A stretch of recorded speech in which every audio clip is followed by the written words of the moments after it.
हार्दिक शुभेच्छा. बायकर लोकांना सूचना आहेत. दरवर्षी बायकर्स येतात 100, जातात 98. म्हणजे एका दुसऱ्याला इंजुर्ड होतो, मयत होतो, सिरियस डिसॅबिलिटी होते. तर तसं व्हायला नको. हॉबी आहे तुमची तर ती हॉबीप्रमाणे पहा. मी पण सायकलिस्ट आहे, आयर्नमॅन आहे, स्विमिंग करतो, सायकलिंग करतो, रनिंग करतो. मी पण सायकलिंग करताना हायवेवरतीच करतो. हायवेवरती आपण जरी सगळे नियम फॉलो केलेत तरी समोरचा तो फॉलो करतो नाही करतो. काही व्हेकलमध्ये प्रॉब्लेम झाला, आपण जरी सेफ्टी गाडी चालवली, व्हेकलमध्ये प्रॉब्लेम येतो. मी सायकलिंग करतो तर मला माहिती आहे सायकलिंग करताना टेक्निकल डिफेक्ट येतो. टेक्निकल डिफेक्ट असताना त्याचा इम्पॅक्ट आपला होतो. त्याच्यामुळे आपली नीज, एल्बोज, हेड.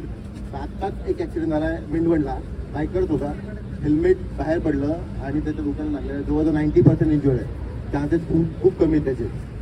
तर वाहतुकीच्या नियमांचं पालन करा, स्वतःची काळजी घ्या तब्येतीची आणि स्वतःच्या पूर्ण गिअर्स जे काय आहे बायकरचे सगळे गिअर्स अजिबात हलगर्जीपणा करू नका. निगेटिव्ह पण अजिबात करू नका. कारण का आपण हॉबी आहे तर ती हॉबीसाठी परत आजच्या दिवस हॉबी करा, मग परत काय असं नको व्हायला. ठीक आहे. बिजनेस बाय बिजनेस आपका तो फायदा ही है ना. बिजनेस में आपको क्या दिक्कत है. Thank you sir. Thank you.